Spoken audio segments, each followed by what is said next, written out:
have a silent and efficient running of the engine, and thus lower fuel consumption, the engine must run smoothly. One way to achieve this is having a certain amount of radial clearance of the crankshaft and connecting rods. Glyco Plastigage is a thin plastic strip and easy to use for measuring the radial clearance. There are different sizes of Plastigage. You have the green, the red, and the blue one. Each of them representing a specific thickness. You can find the range on the package. To be able to judge if the clearance is within specification, you need the minimum and maximum manufacturer values. According to the manufacturer values, you choose the right size of Plastigage.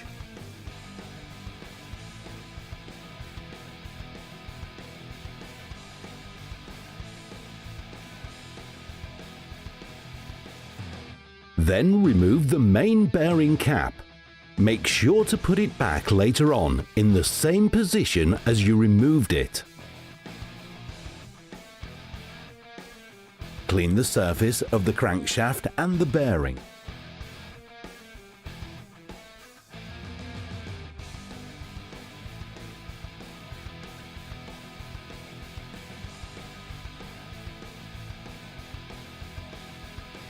And put a small strip of Plastigage which equals the width of the bearing surface in cross direction of rotation and install the main bearing cap back.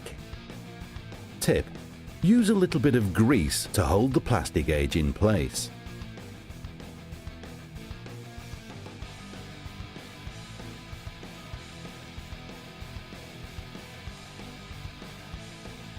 Another tip: spray the bearing with silicone to prevent the Plastigage from sticking to the bearing.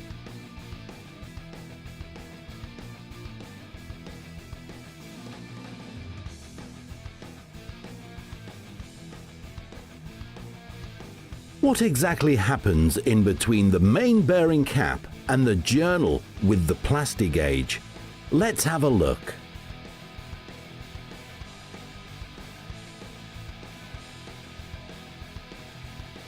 Now, two important things. 1. To have a correct measure, you must apply the manufacturer Titan torque values. So use a torque wrench. 2. Do not turn the crankshaft, as with that, the Plastigage will be spread around the bearings everywhere and you cannot read the correct value anymore. Next step is to remove the main bearing cap again and measure the deformed Plastigage with the scale on the paper. Be careful to use the correct side of the paper. One is in inches, the other one in millimeters. The one which equals the most is the measured value. Is it within specification? No need to replace the bearing. Too much clearance? Adjust the clearance by using oversized bearings. Last step: clean the crankshaft and the main bearing cap before you install it again and put some new oil on the bearing. Again, use the manufacturer torque values and fit all together. This movie shows the measurement of radial clearance of the main bearing. The same procedure applies to the measurement of connecting rod radial clearance. So when using Glyco Plastigage to measure radial clearance, the engine will run smoothly. This results in a more silent, efficient running of the engine and thus lower fuel consumption for the customer, and therefore saves him money. You can find more information on our YouTube channel and our campus site, www.fmcampus.eu.